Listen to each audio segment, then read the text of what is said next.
Hey guys, welcome back, it's Ripe again. In today's video, an entitled homeowner association neighbor hates me for not joining the HOA. This person squats on my property and then claims ownership of my house while I am absent. I ended up suing the HOA. Here is what happened. In the neighborhood I live in, there is a mandatory HOA, but there is kind of a loophole to this. You can be grandfathered in and because of that not have to join the HOA. Since it was formed a while back, almost every single person either joined or moved away, and their house then became HOA mandatory. Now, my parents were not members of the HOA, and one of the very few houses that still was grandfathered in and did not need to join. When they passed away though, they left the house to me, and since I was a direct descendant, I was able to keep the house under that clause and not have it be part of the HOA. Don't get me wrong, this did not stop them from trying to convince me that it would be better off if I just joined it. Also, since I was on the younger side, the HOA decided that they could try and trick me into thinking I had to join and the house was no longer under the loophole to not join. I did not fall for any of that and insisted that I didn't want to join and this home would remain free from the HOA. I've also read a ton of stories about there being a crazy HOA neighbor or something. For me, it was a little different because it seemed like everywhere I looked there was an entitled or crazy HOA busybody neighbor that wanted to bother me until I gave in and joined this damn HOA. I did not want to, and the more they tried to force it upon me, the more I wanted to push back and tell them to go shove it. If timing also couldn't be worse, I had just accepted for my master's program study, which happened to be overseas. I knew that if my parents were still alive, they would kill me if I gave up this opportunity for anything. Egged on by their voices in my head, I left to go study overseas while leaving the house basically empty until I came back. I had no mortgage on the house and already set things up for me to pay other things like taxes and having my mail forwarded to me. When I was working and studying, I kind of forgot about the house and all the entitled Karen neighbors that I had surrounding my home. Instead, I was going into almost a super focus with my work and study until the first year of my program was over and I had a few months off. I could have stayed, but I really wanted to head back home for those few months instead to see other family and some old friends. Checking to see if the house was fine did not even cross my mind, and that might just be due to me being young and a little naive. I got back home after my almost year away and unlocked my door ready to relax. I loved my program, don't get me wrong, but it was still school and having a few months with no papers or research sounded amazing. I was deeply disturbed to find that in what should have been my bedroom was one of the entitled HOA neighbors just sitting there. The house was not empty since I was not gonna move all the furniture with me, so she had made herself quite comfortable in my home. As some of you might also do, I reacted by screaming and almost giving myself a panic attack. Me, what are you doing in here? How did you get in my house? How long have you been here? The questions were flying and I don't even know if I wanted to hear any of the answers. I could not stop myself from just going on and on. HOA Karen, oh, I didn't think you were going to be back. It was such a waste to leave this house just sitting, so I decided to move in. Me, you cannot just decide to move into my house. Get the hell out of here now. HOA Karen, you think you're so smart, but I bet you know nothing about squatter rights. I have been here long enough that you legally cannot have me arrested and removed for trespassing. Me, I don't suppose you want to tell me why you moved into my house as a squatter. If I recall, you have your own perfectly good house just a few doors down. Seems kind of dumb to squat in a place that has no electric or gas for almost a year when you have your own place instead. HOA Karen, like I said, you know nothing. If I squat here long enough, I can claim that you abandoned this house and I took it over. Once I claim it, then it will have no choice but to become part of the HOA and I will be more than happy to sign those papers. After that, I don't really care what happens to the house. Maybe I can sell it and get myself a nice treat with the money. Me, there's no way I'm letting you steal my parents' home and sell it just out of spite. I will fight you in court until you don't have a dime left to your name if that is what it takes. I found a lawyer and found out that she was telling the truth about everything and me needing a plan to get her out. The first thing was to write and deliver a formal eviction notice even though she was not a tenant. It would serve almost the same purpose though, which is all that mattered to me.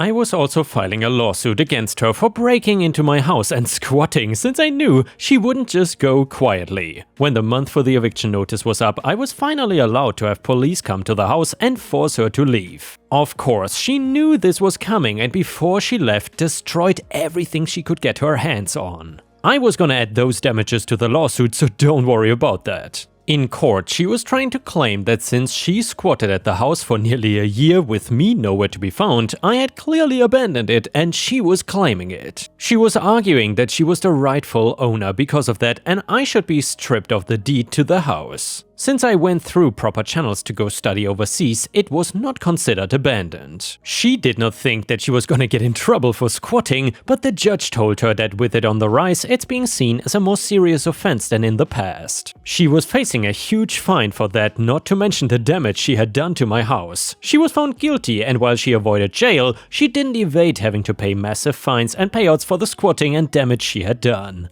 I was always brought up to not really talk about exact amounts when it came to money. Let's just say that for the second year of studying overseas, I did not need to take out a student loan and could pay for it out of pocket because of this Karen. Also, don't worry about me leaving again, because I made sure to have somebody watching my house for me this time, like I probably should have been from the start. I'm learning as I go how to own my home and really hope that nothing else comes close to the HOA neighbor that was trying to steal my house, all because I didn't want to be a part of the HOA. And here, Ripe Stars, it seems like that is one of the most popular hobbies for HOA busybody Karens, which is trying to steal the homes of other people. Either way, if you still enjoy the HOA stories, please don't forget to like the video and maybe even leave a comment, because that would help me tremendously. The next one is titled Legal Revenge. A few years ago, my now ex-wife filed a false restraining order against me. She was living with her boyfriend, we were getting a divorce in another state at the time, and had decided that a false restraining order was an excellent way to be awarded full possession of the vehicle I had purchased.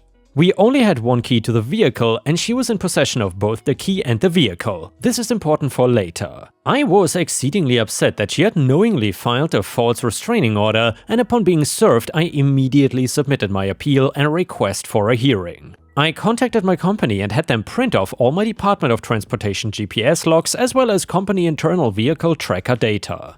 I also printed out my personal GPS tracking data from the navigation system I was using. So not only did I have federally accredited logs showing exactly where I was, or more importantly was not, and I also had two very detailed systems information showing my exact speed, cardinal direction, and other pertinent info. Recorded in 2 minutes and 30-second intervals. After I had compiled an entire body of evidence, I wrote a 3-page testimony to read to the court/judge to assist in explaining the entirety of the data as well as present my side of the appeal. Almost 30 days pass and I realized that upon adjournment of the case and subsequent exiting of the courthouse, there's a chance that I'll be able to reach my vehicle before my ex does. With this in mind, I decided to contact the dealership from which I had purchased the vehicle and acquired a second key. As we had only received one key when we purchased the vehicle, I knew she would not expect me to even be capable of driving away in it. So fast forward a few days to the court date. I had driven across 2 states to attend this court judgment appeal with all my paperwork, written testimony, and key to the vehicle.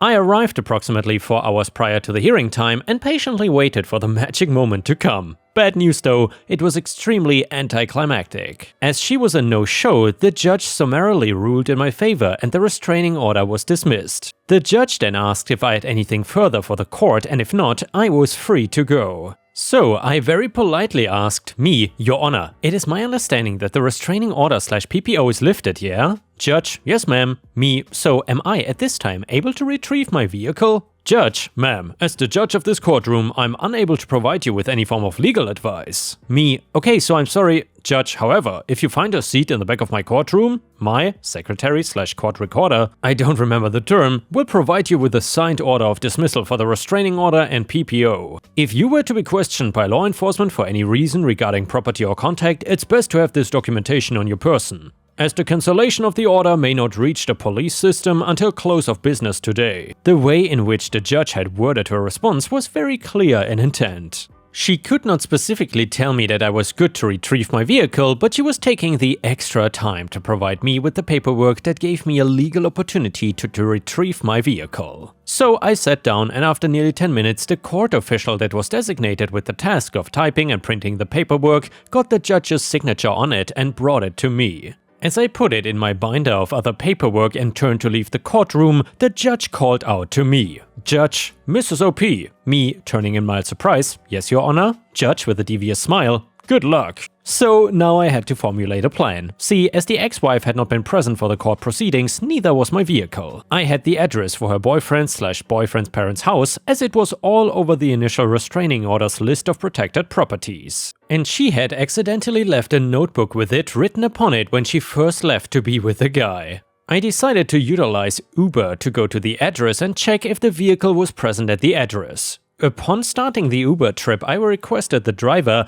to wait for me at the address after dropping me off, giving her a quick summary of my circumstances and plan to ensure that I had a witness present for the intended retrieval of my vehicle. Quite simply to ensure that no false allegations of fictitious activities during the recovery of said vehicle would have a metaphorical leg to stand upon in court. The lady Uber driver was sympathetic to my cause and agreed, even going so far as to give me her personal contact info in the event I required her for a future court appearance. Upon arrival at the address I had available, the vehicle was indeed present. The Uber lady waited until I had acquired the vehicle, left the premises, and she followed me about 2 miles to witness that I had left the property completely, and then she went on her way. Bless that lady, she was a saint. So I make it about a half hour away and my phone rings. I answered it and it was my ex's boyfriend, and as you can imagine, he was not happy. He rambled off several vulgarities and other random insulting comments which I entirely brushed off.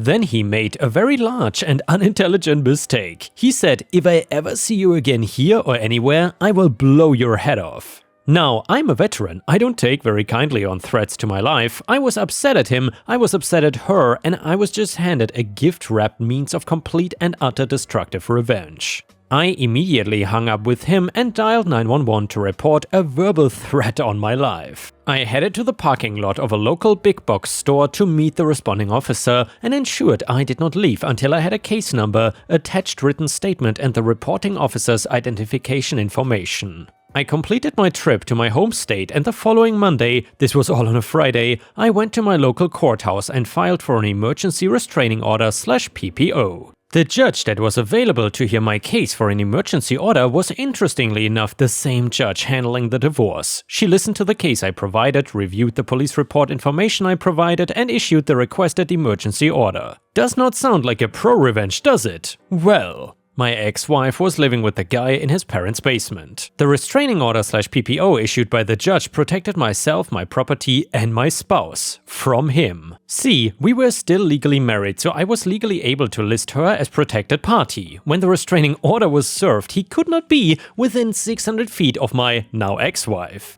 As she lived with him in his parents' basement, he was not the one that had to leave. She was. But she no longer had my vehicle. She lost her brand new job and she wasn't able to get to school. So of course she failed her college course but was stuck with the student loans for it anyway. She was now homeless, vehicleless, jobless, kicked out of college for non-attendance, penniless as she is atrociously bad with finances, and to top it all off, she was nearly 4 months pregnant with his kid. Moral of the story, don't piss off a lesbian veteran. I don't like to play games, I will go out of my way to avoid playing games. I will bend over backwards to make sure I don't have to play games. But if you force my hand into playing aforementioned games, well, I will not be the one that loses the game, which is something I told her verbatim on our 3rd or 4th date. I guess she forgot. Wow, ripe stars, I gotta say, I would have not wanted to be on the receiving end of that revenge. I'm not even sure if that's pro-revenge, that feels more like the next level of nuclear revenge. Either way, the next one is an Am I the A-hole story. I was out for lunch with my 5-month-old son and he needed to be changed. I went to the restroom, but I found the men's did not have a changing table, so I went to the women's restroom. I walked in there and there were some hushed whispers from a couple women. Wouldn't have guessed it was about me if it weren't for what happened next. But everyone else just went about their business. I was sorting through the diaper bag, getting everything I needed ready to go, when a restaurant hostess approached me and said, "Oh, sorry sir, the men's is actually at the other end." I explained that there was no changing table there and she said, "Nevertheless, this is the women's room and your presence is making some of our patrons uncomfortable." I was kind of flummoxed and said, "I'm fully clothed, I'm not peeking under stalls, I just want to change my son and finish my meal." The hostess began to get upset and said, "I understand, but how about your wife comes and changes him?" And I told her that we were there alone. We were starting to attract attention in the restroom at this point, and one of the women said, "I've been there with 4 of my own, I can change him." The hostess seemed to think that was a suitable compromise, but I wasn't comfortable leaving my baby alone with a stranger to change him. I said this, and another woman who I think is one of the ones who complained said, "Then go home and change him at home, or lay your changing pad on a counter surface in the men's bathroom." A woman with her added, "Cisgender men are not entitled to violate our space this way. You are making people uncomfortable. You need to respect that." This was the first quiet meal out I had had since he was born, so I just ignored her and started to change him. The hostess got the manager, a man, who called from the door that I needed to leave, but I was not about to drive my baby home in a soiled diaper though, so I finished up. So yeah, ripe stars, let me know in the comments whether you think OP is in the wrong here or not. Let me tell you, the comments on Reddit were very split on this issue. There was not one, "Oh, everybody's the a-hole here, this guy's the a-hole, he's not an a-hole," or whatever. Pretty much every single comment was different. So comment number 1 says, "So everyone sucks here, but only because you did not announce yourself/intentions before entering the ladies' room. A quick, anyone in here? I'm sorry, but the men's room has no changing table and I need to change my son's diaper." Would have gone a long way into putting people on your side. The restaurant is definitely the a-hole for not having changing tables in both bathrooms, and that cisgendered comment is absolute BS and unnecessary. Comment number 2, the sexist world we live in. It's truly insane that there are no changing stations in most men's bathrooms. I could go in forever about this, but I will save it. You're welcome. Unfortunately, you are the a-hole here. You cannot just go into a woman's restroom when they have asked you not to. The appropriate thing would have been to change the diaper on the front counter in front of everyone working there to prove a point about how they need to change their layout. Comment number 3, not the a-hole. If the people are so uncomfortable with your presence, then they should have just have the hostess be with you for an extra second while you do it. You're being a good dad, keep at it. Also, might be worth it to write into the management about there not being a changing table in the men's bathroom. They are not expensive and are reasonably easy to install. And yeah, ripe stars, I gotta say, I'm definitely not a fan of the comments OP received from the women in that place. However, I can understand that some people are comfortable if he just comes in unannounced. However, I'm not sure if anything would have really changed if he said, "Oh, I'm a man, I need to change my son, can I come into the women's bathroom?" I think some people would have still been uncomfortable. So honestly, I'm not really sure what to do here. However, one thing is for sure, a husband, or rather a father in this case, trying to change the diaper of his baby should not have been so difficult to do. It's an everyday thing and it shows a lot when it is so hard for a father to do this. I guess in society it's still less accepted to be a single father or in general a father that changes the diaper of a baby in public. And the next one is titled, "Found a bank statement last night. It appears my fiancé, 31 male, has been hiding a lot of money from me, female 30. I feel betrayed." 2-year relationship, I am 30 female and he is 31 male. Last night I was doing bills and really needed some business envelopes and couldn't find any. Since my fiancé does a lot of work at home, I figured he had some in his desk. That is when I found a recent bank statement which he seemed to be hiding because it was located in a drawer that he usually keeps locked. I didn't think much of it until I saw the name of the bank and realized it was different than the one we use. The account had a balance of around $715,000. When he came home last night, I did not say anything. In fact, I just went straight to bed. I feel betrayed and disappointed in him. I'm not a gold digger, so I don't understand why he kept it a secret from me. Before we got engaged, we had a serious discussion about finances. We laid everything out on the table, so there were no surprises and no secrets, but now this happened. This morning I wanted to confront him about it, so I got up early and went downstairs to check his desk for the statement, and it was gone. I don't know if he hid it somewhere or threw it away, but now I have no proof. I checked the shredder, but nothing was in there. It's like it never happened. Needless to say, I am struggling to figure out how should I approach him about this. I don't want him to think I was snooping through his stuff because I wasn't. The more time that goes by, the more mad I get thinking about it. He will be gone for most of the day, so I cannot talk to him about this until tonight. A person in the comments suggested, you ask him, you tell him what you told us about how it came about, and you ask him, can you tell me what that statement represented? You don't assume he is hiding money from you, for all you know that this is an account that is in his name, but actually represents money belonging to parents or grandparents that is being sheltered under his name for tax purposes. My husband's father used to do that until my husband and I were getting married and told him it wasn't happening any longer. Or perhaps this represents funds set up by his family / your fiancé as tuition for future grandkids. Or any number of other situations involving him and his family that they are not prepared to disclose to anyone but his wife. Not every secret is someone's to tell. Another user in the comments said, the only thing to do is come clean, you found the statement and that money was never discussed in your financial planning, then keep quiet and let him explain. For all you know, he was planning to surprise you on your wedding night because that much money I would refrain from telling anyone I dated until we were married also. Another possibility is that he doesn't feel that money should be shared, anything earned before your marriage is his. I learned this because a friend of mine became a business owner before his second marriage. I suggested that he get a prenup to protect himself. He was afraid his wife would not marry him if he asked for one. And guys, please let me know in the comments what you think about this story. And the next one is an update to the bank statement story. Since my fiancé was gone all day yesterday, I had to wait until last night to talk to him. The second he got home last night, I told him I wanted us to sit down and talk about something. He acted surprised and kept asking me if I was mad at him. When we finally sat down, I just said, "Is there anything you want to tell me?"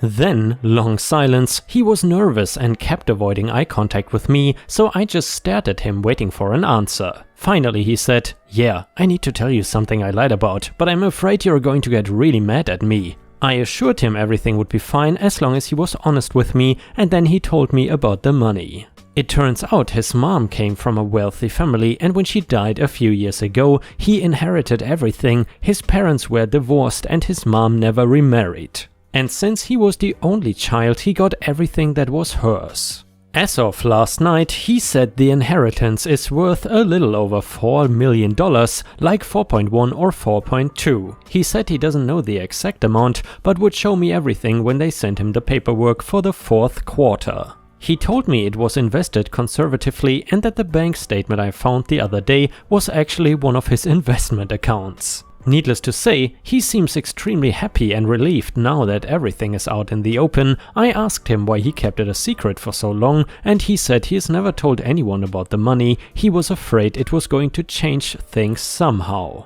But I promised him things would stay the same and that I was more than willing to sign a prenup agreement if it made him feel better. He also promised not to keep any more secrets from me. Our relationship is in a much better place now, and quite frankly, I'm happy this problem is finally taken care of. The past couple of days have been nerve-wracking to say the very least. I'm glad I posted here because most of you were very supportive and I really appreciate that. Thank you. And guys, I gotta say, I'm a bit surprised that you can sign a prenup after you have already gotten married. But I guess good for them, because it would have been heartbreaking if we would see another marriage/relationship destroyed by money. My parents are against me being with my girlfriend because she's blind and they say she will limit my future options. How do I deal with them being rude towards her and trying to guilt me out of my relationship? Side note, I, female 18, came out to my parents as bi a few years ago and they were nothing but supportive and understanding, so I know this is not likely part of the issue. I have been in a relationship with my current girlfriend, female 20, for a few months now and my family recently found out and got to meet her. She has come over for dinner with my family and I a few times and she's always really polite and they have good conversations. She is the kind of person who knows enough about most things to be able to participate in whatever topic. And in general, there's been a positive vibe when they are together. However, she's blind and my parents seem to have a real problem with her being a burden on me or something stupid like that. After the first time she was over for dinner, my mother had a talk with me about how things were going, if it felt like long-term thing, and I said yeah.